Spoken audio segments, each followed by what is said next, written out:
Er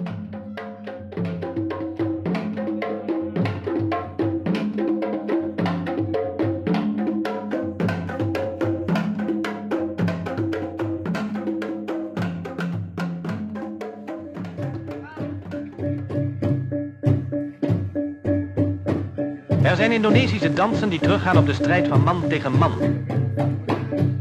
Het opzwepende geluid van trommen en een gong maakt deze dansvorm voor het publiek fascinerend.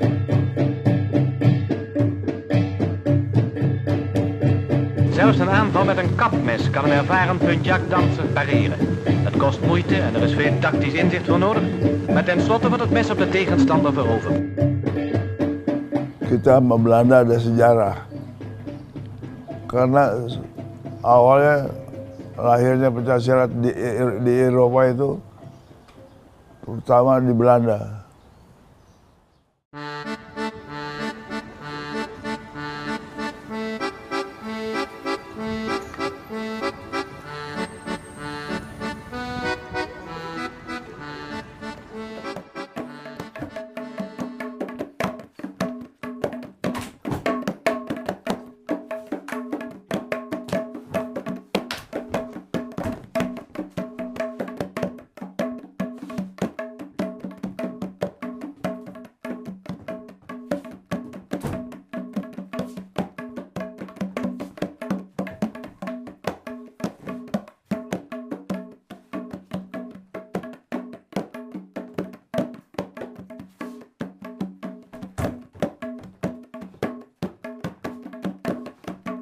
Ya, perkembangan silat di Belanda emang itu berpuluhan tahun dan itu pasti susah untuk dibilang kapan persis. Ada beberapa kelompok yang masuk Belanda setelah Perang Dunia II selesai. Habis itu ada merdeka di Indonesia, habis merdeka Indonesia itu ada kurang lebih 300.000, 400.000 orang pulang ke Belanda. Nah, antara itu ada orang yang udah campur sama orang Indonesia asli, nah itu bawa pencaksilat pertama. Tapi kemungkinan lebih dulu sudah ada. Yang paling aktif yang sebagai kami tahu itu mulanya kurang lebih 70-an, tahun 70-an, 74, 75, itu kami tahu bahwa pertama mendirikan organisasi untuk mengikat silat yang ada di Belanda. Ada beberapa tokoh yang nggak ada sekarang, udah almarhum semuanya. Tapi emang ya sekarang masih ada yang penerus dan alhamdulillah itu kurang lebih 60, 70, 80 peguruan yang masih ada. Yang terikat di Federasi Nasional udah mau ke arah 60, udah 50 lebih sudah ada. Nah, itu perkembangan sampai sekarang.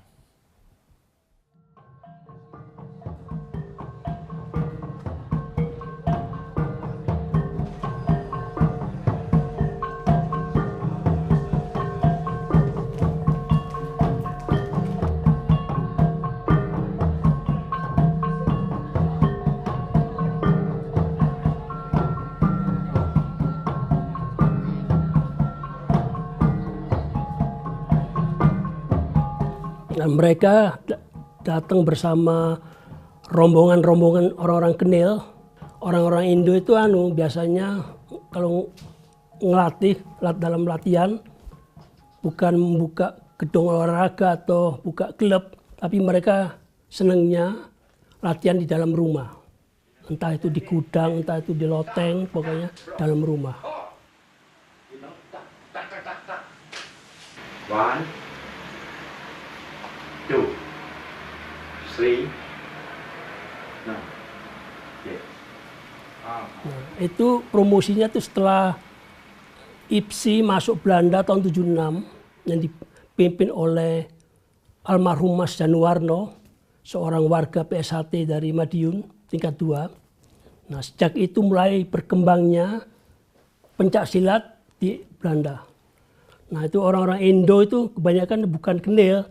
Misalnya Pace de Vries, ya, Nelson, terus apa lagi? Patinama, Om Patinama, terus Pak Turpen, Bapak Turpen, almarhum Bapak Turpen, dan lain-lainnya. Nah, Pak Turpen mendirikan sekolah di kampung namanya Soelen, Jadi sejak tahun 72 saya ikut bergabung Pak Turpen dan Pak C. Peverkoren selama 4 tahun. Aktif belajar ke Groningen, ngelatih di Leeuwarden, ngelatih di Arnhem, ngelatih di kota lainnya. Pokoknya grupnya Pak Turpen, yang saya tadi katakan tadi, grupnya Pak Turpen itu sangat aktif. Jadi kalau kita lihat sejarahnya Pak Turpen itu luar biasa, Dek. Karena dia tuh fanatik sekali, Dek. Pak Turpen itu bukan ngelatih di Belanda toh ya. Ke Perancis, ke Jerman, ke Belgia. Fanatik benar. Dan anehnya ini sampai sekarang beliau ini belum dapat penghargaan yang sesuai dengan pengorbanannya.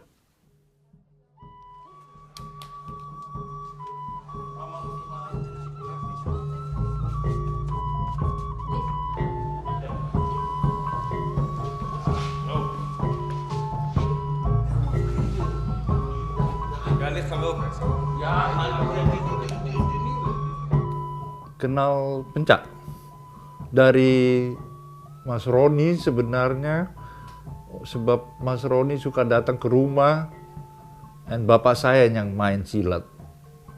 Mar tidak mau kasih ajar saya, tapi Mas Roni yang diajar. Satu, musik, 2, 3. Saya dari dulu sudah ke Indonesia, udah PSHT saya datang, loh kok lain ini tekniknya, betul.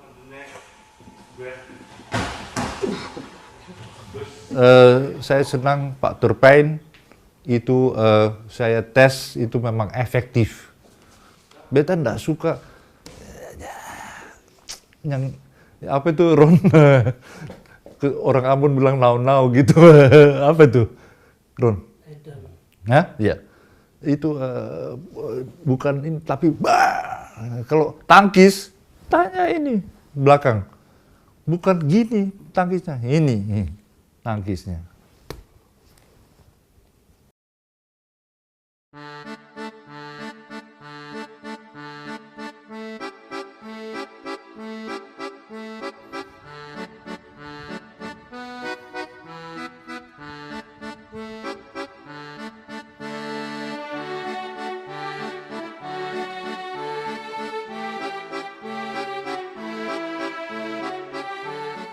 Pencak is for me, I got acquainted with him by a friend in my youth. I was 16 years old and doing judo, and this friend had an uncle who came from Indonesia. He was a famous jago, he told me, and well, he learned me some Pencak moves and tricks to defend myself. So that was the first time. It was in 1960. At my work I meet, we called him Uncle Boy, and Uncle Boy was also an Indo. Later on he told us he did Pencak Silat, he called it Pukulan Betawi, because he was born in the former Dutch Indonesian colony Batavia. He teaches. Later on we made acquaintance with friends of him, and one of the friends was, we called him Uncle Will Wijnhamer, and Uncle Will was an ex-KNIL militaire, and he started after a few years teaching pupils in his home, in the sitting room. He started when they were coming too much. He started with a club, and later on there came some more people. Pak Zeemeyer was a Kuntao expert, and also Pak Kokei, he was, well, he did Chikalo and Chimande, and also a little bit Sarak. So it was a real mixture of all types of Pentateuch Silat, if you trained with them. And then they also had some comments, well, you don't do that good, and you have to do it like that. So, well, we learned more and more and more, and it. Later on, we were more experienced, I think.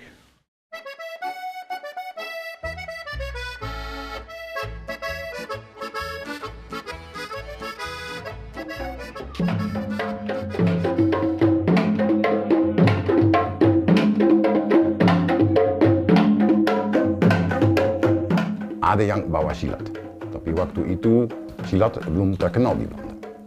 Jadi mereka berkumpul main silat di rumah aja, antara teman-teman. Ya. Mungkin kalau punya teman, ya, bisa masuk, bisa ikut. Ya. Kalau tidak, tidak mungkin. Ya. Baru tahun 60-an, silat memang keluar.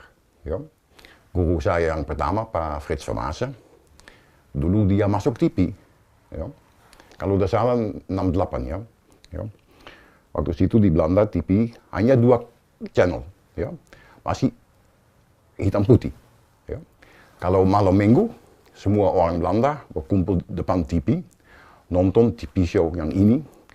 Pak Vermaassen masuk, dia kasih demo, bagus banget. Ya. Tapi yang presentator bernama Willem Duis, dia orang seru juga, ya. Orang gede, ya. Walaupun Pak Vermaassen orang kecil, ya. Jadi Pak Duis minta Pak Vermaassen, Pak, mag ik ook proberen? Ya, aku boleh coba juga. Ya tentu saja, bilang Pak Vermaassen. Jadi si Willem Duis pegang kursi bar yang gede, pegang Pak Vermaassen. Tapi sebelum dia sadar, udah jatuh. Ya, tapi itu live di TV kan, ya. Semua Belanda lihat, ya. Dari situ baru silat mulai terkenal di Belanda, ya. Jadi dari kacamata saya, Pak Vermaassen yang pertama yang memang di Belanda keluar dengan silat, ya. Dari situ kita mulai kenal sama nama silat dan juga sama nama Pak Vermaassen, ya. Ada seorang lagi bernama Pak Torpijn, ya. Dia juga pintar main silat. Dia udah keliling Belanda, ya. Buka sekolah di sini, buka sekolah di sini. Jadi lama-lama silat mulai berkembang, ya. Setelah itu orang yang lain keluar juga, ya. Sebelum Pak Torpijn, sebelum Pak Vermaassen tidak ada yang keluar, masih silat rumah, ya. Tapi setelah mereka lihat memang ada orang Belanda tertarik sama silat, baru perguruan yang lain mulai berkembang di luar. Maksudku di luar, bukan di rumah, ya.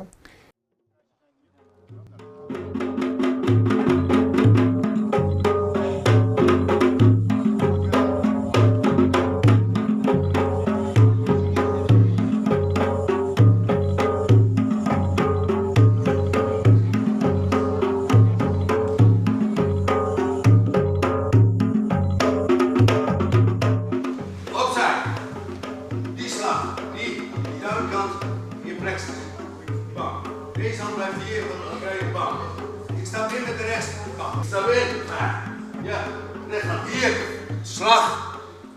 In 1958 we came here with a boat, the Johan van Oldenbarneveld, because my parents chose Holland as restitute.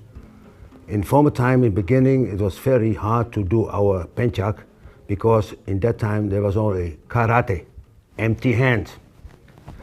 And we have won a lot of tournaments because we are a little bit different.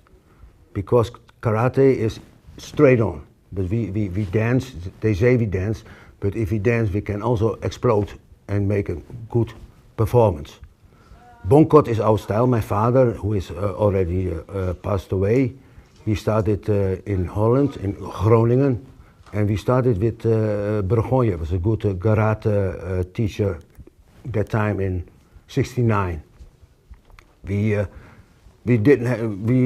were not allowed to join wedstrijden, matches, tournaments, because we are dressed black. But we came so far that we can choose that we have a black trousers and a white jacket. And all the people say that time, who are the fast boys in black trousers, in white, that's we, yes. We are generation of 5. I have also a brother and a sister who also practiced Pencaksilat a long time ago. And we have a Bongkot is a very important style, and so as you know, maybe it's the only European style who is announced by IPSI. And we are only in Europe. We are not in Indonesia or in Malaysia, only in Europe. And because of the Bongkot is the beginning, the style, the root, the beginning of all. And we have a lot of fighting and a little bit seni, because defending and attack is for us very important. And we are one of the few styles who have reached that, because most of them, because they join the fight and they lose, but we go on till the final. And we have a good friend in Indonesia, Eddie Nalapraya. He's a good friend from my father, also a good friend from us and from Johan, because he is a little bit European, I say, Eddie Nalapraya. You can always make jokes, just like us, and it is a good fight. And he is, I think he is about 95 already.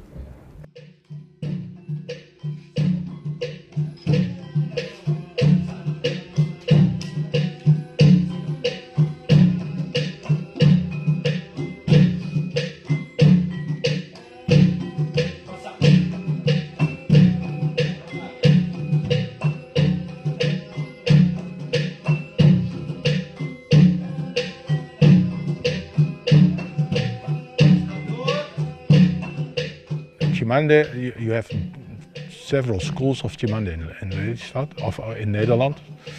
But here in Lelystad, we started in, I think it was 1982 with a club, a small school. Tjimande Depokan. So the teacher was from Depok, Pa Kipiruli. Because I and my brother helped him with his club, the students asked us if we could continue. And we said, well, we can give you what he gave us, but it will be mixed with the pukulan of my teacher, Bapak William Floor. So what you have here is a mix from Tjimande Depok and Pukulan Madura. When I was training Silat for the first time, well, it was a trick from a friend of mine. So he asked me, "Can you pick me up at my house to go to work?" And so I picked him up, and he introduced me to his father. And his father said, and he looked at me and he talked with me. And the next day, my friend, his son, he said, "Well, could you come Friday evening?" I said, "For what?" He said, "Yeah, my father wants to talk to you." So I came there, and then he talked with me, asked what I wanted to learn and how or what. And then, I was accepted by him because of the introduction of his son. So the first years, we trained with only three people in his front room. So we had to put aside all the furniture, the tables, the chairs, and so we could train. So one part of the room we trained, and other part of the room there was a bench, and the children sat there watching TV. And behind that we were training. In those days, when I asked him what style is this, he said, just call it Pukulan. Because his teacher came from Madura, Pa Husin. He called it Pukulan Madura as an honor to his teacher.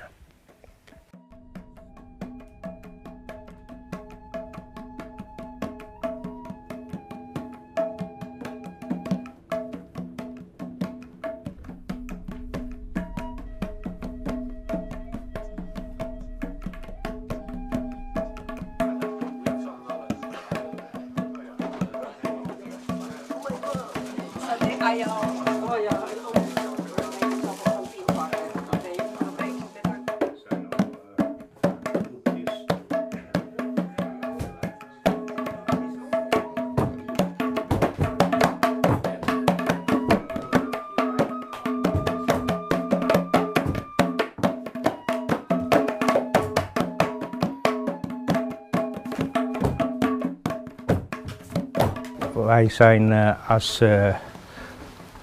als jong zijn we begonnen met het trainen van Puntja. En we hebben ons leraar benaderd, Willy Sempantila. En hij heeft bij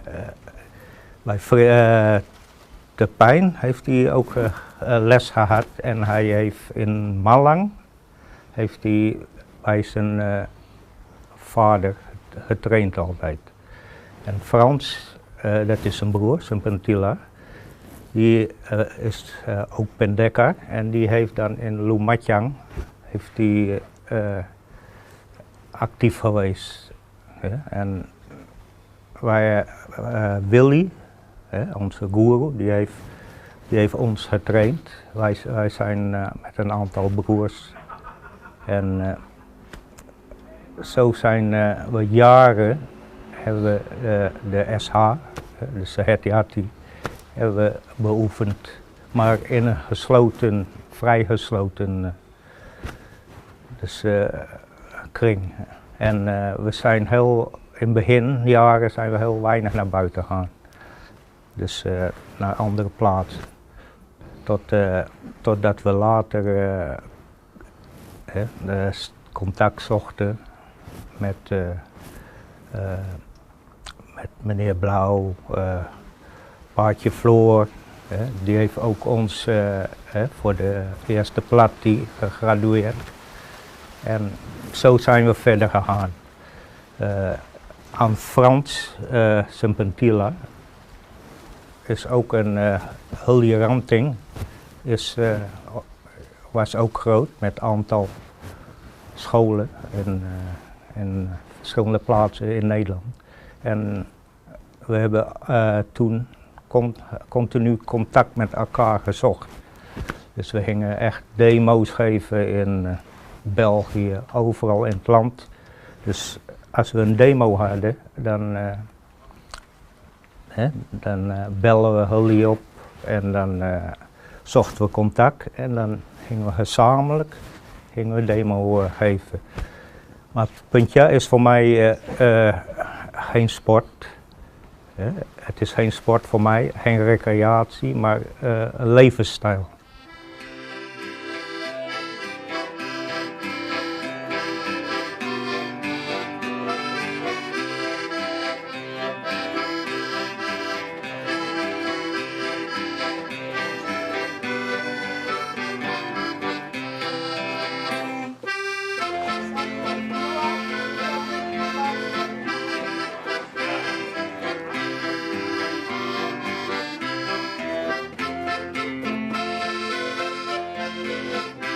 Pencak Silat Merpati Putih was introduced in the Netherlands by a Red Beret bodyguard from the KBRI, the Indonesian embassy.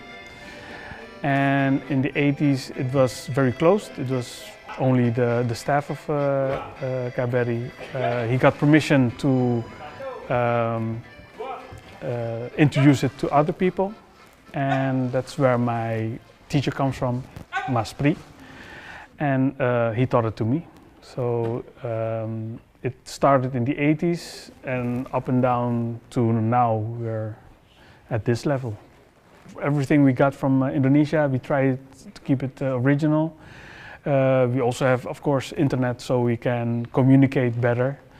Are there changes there? Then we can see if we can incorporate it here. But other than that, we keep it as original as possible.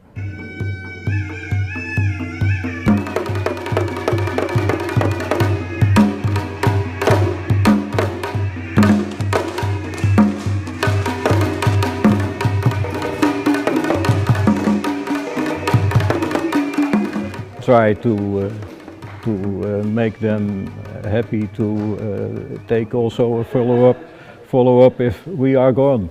So because nobody will do it forever. It's there comes a time we have to stop.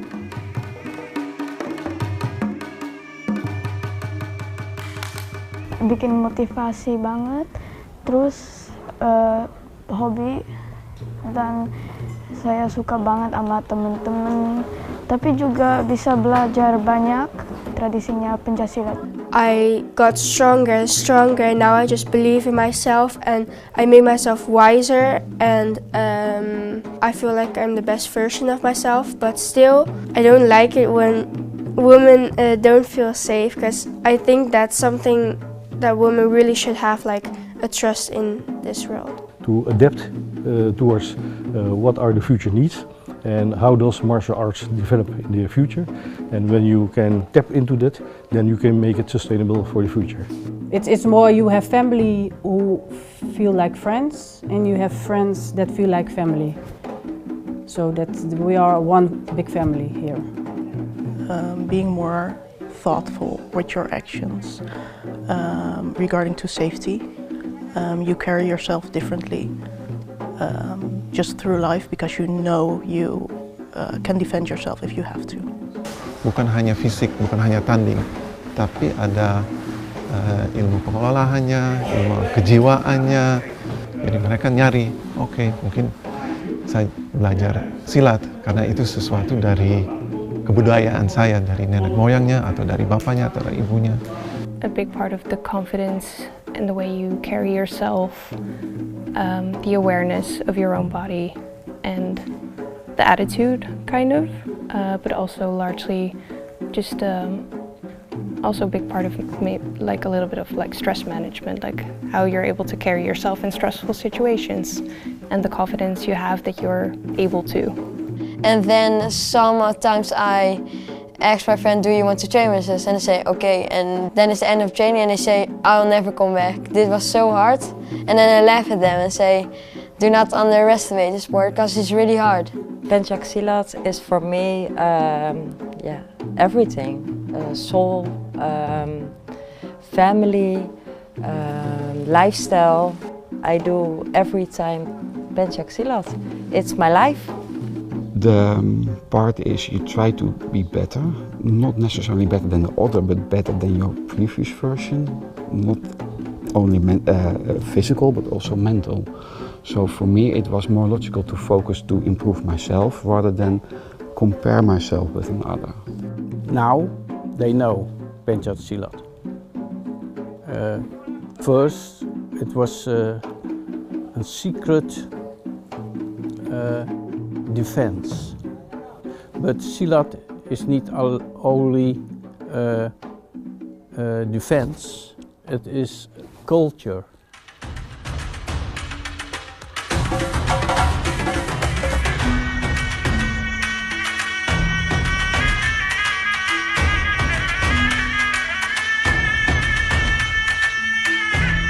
Menurut saya pribadi, untuk ada hubungan sama narasumber. Nah, dari mana sumbernya? Sumbernya bukan hanya kasih gerakan, tapi juga kasih budaya diikuti. So kalau mau sopan santun atau mau menghadap masyarakat lain, itu juga di bawah. Bukan silat hanya bukan gerakan fisik, tapi juga ada mental spiritualnya, ada silaturahminya. Dan menurut saya itu terikat, itu harus dibawa semua. Dan semoga dalam masa depan itu pencaksilat akan diakui. Emang Presiden Indonesia sekarang Pak Prabowo tuh suka banget sama pencaksilat.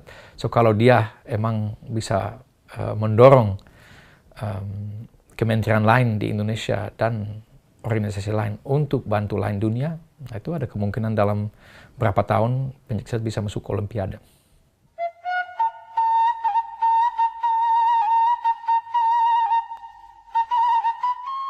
Filosofi kita itu membangun pencaksilat seutuhnya.